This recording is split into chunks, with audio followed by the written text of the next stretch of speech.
5 జన్మలుగా తలుపులు గడి పెళ్ళామంట. అట్టగా మనం ఇందాక మాట్లాడుకునేది ఏడు గురించారా? ఏమై తెలకు ఏటిని బ్యాడ్లకు నువ్వు ఎదురవడం నా బ్యాడ్లకు. అది కదయా తలుపులు గడి పిల్ల నీ పిల్ల ఒకటేనట్టుగా.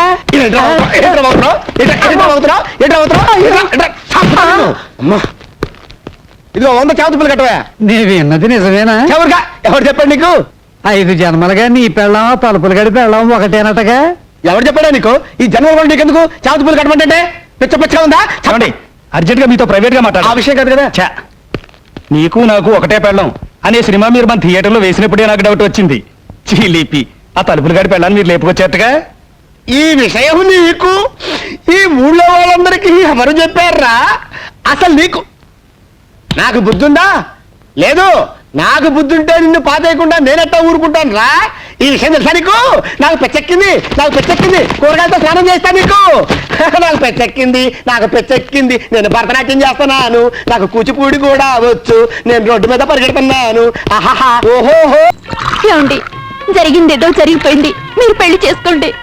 నువ్వు ఇంకొకళ్ళ భార్య అని తెలిసాక ఎలా పెళ్లి చేసుకోమంటావు పారు? అరే దా సౌత్ బ్రదరు దా. నేను నీకు సౌత్ పడుతున్నా, నిన్ను చంపేస్తాను. బయట నిన్ను మీరు తిట్టాలనుకుంటే నన్ను తిట్టండి, కొట్టాలనుకుంటే నన్ను కొట్టండి, ఆయనే అనొద్దు. ఏంటి ఏంటి వీడు నీకు ఆయన అయిపోయాడా? మీరు భర్త అయితే ఆయన ఎక్స్, ఆయన ఎక్స్ అయితే నేను జెండా. మాది 5 జన్మల బంధం. అయ్యి బాబోయ్. అరే నీ పొద్దుగా కత్తుంటేవరా, దీన్ని నేను ఊరుకోను, నరుకుతాను. ఒరే నీకు దండం పెడతాను రా. సౌతి బ్రదర్ని 10 సార్లు పిలవకురా. పై ప్రాణాలు పైన పోయేటట్టున్నారా. నీకు దండం పెడతాను రే. సరే బెదరు, నువ్వేమన్నా అనాలనుకుంటే నన్నను, కానీ నా పారును మాత్రం ఏమీ అన. నువ్వు కూడా పారనే పిలుస్తున్నావురా? అవును బెదరు, దాన్ని ఒక్క మాటన్నా నేను భరించలేను. ఓహో, అలా డిసైడ్ అయిపోయారు ఇద్దరు. అవును, పారును జాగ్రత్తగా చూసుకోవాల్సిన బాధ్యత నీకంటే నాకే ఎక్కువ ఉంది. అలాగా? అవును. 2 అడుగులు కిందకైనా ఆయన అలాగే 2 అడుగులు అయి చాలు.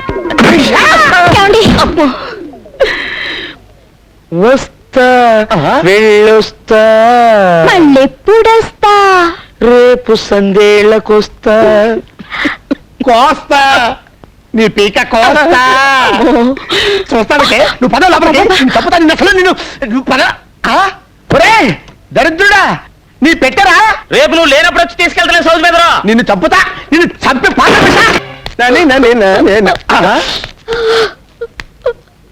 ఏంటి బాధపడుతున్నానంటే? ఏమండి, 2 రోజులుగా కనిపించడం లేదండి. ఎవరు? ఆయనే ఎక్స్ గారు. ఎక్స్ అంటే ఆ దున్నపోతుగాడేనా? ఓరేని, వాడు నా పాలిట ఫాక్స్ గాడే. వాడి పేరుతో ఉంటే నిన్ను చెప్పు దగ్గర కొడతాను. ఊరుకోండి, మనం చేసుకున్న పాపం వల్లే మనకు పిల్లలు పుట్టలేదు. మనకి పిల్లలు పుట్టకపోవటానికి కారణం పాపం చేసుకోవటం కాదే, మనం అసలు ఏమి చెయ్యకపోవటం. పద చెప్తా, పద. ఏమంటే తిలక్ గారు, తొందరగా వస్తారా? ఇవాళ శివరాత్రి కంటిన్యూస్ షో చేయాలి. నేను అదే పని మీద ఉన్నా. వేసుకో, నీ కలెక్షన్ నా జేబులో వేసుకుంటా.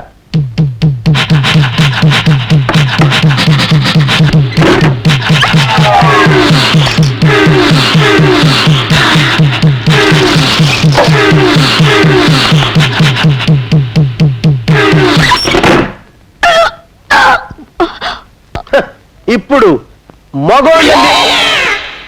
మగోండని నిరూపించా. నేను తండ్రిని కాబోతున్నాను. నా పెళ్ళం గర్భవతయింది. నా కొడుకు పుట్టబోతున్నాడు. ఎలా? చిలగ్గాడి పెళ్ళం గర్భవతయింది కదా. ఆహా, అదృష్టవంతుడు అంటే నువ్వే అన్న. నీకు పుట్టబోయే పిల్లాడు కూడా నీ అంత అందంగా ఉండాలిరా. వద్దు నీలాంటి కొడుకు నాకొద్దు. అమ్మా దేవుడు, అర్చన చేయండి. నాకు అర్చన చేయండి. నక్షత్రం రోహిణి. నాది రోహిణియే. పేరు పారు. భర్త పేరు తిలక్. తిలక్. అవును బెదరు, ఏది ఏమైనా ఈ జన్మకు పారు నీ భార్యే, నేను పరాయి మగాన్ని. ఆమె గర్భవతి అయ్యాక కూడా తప్పుడు ఆలోచనలు పెట్టుకుంటే నేను మనిషిని కాదు.